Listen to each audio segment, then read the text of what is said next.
I don't think people understand how critical the alternator is to your Jeep.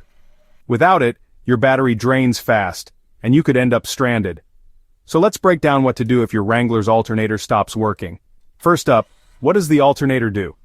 It keeps your battery charged while driving, and powers everything electrical in your Jeep. If it fails, you'll notice warning signs, dashboard lights flickering, engine stalling, or that infamous battery warning light popping up. Here's what to do, step by step.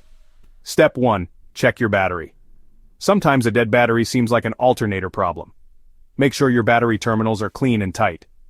Step 2. With the engine off, inspect the alternator belt. If it's loose or cracked, that could be your problem. Step 3. Start your Jeep and listen.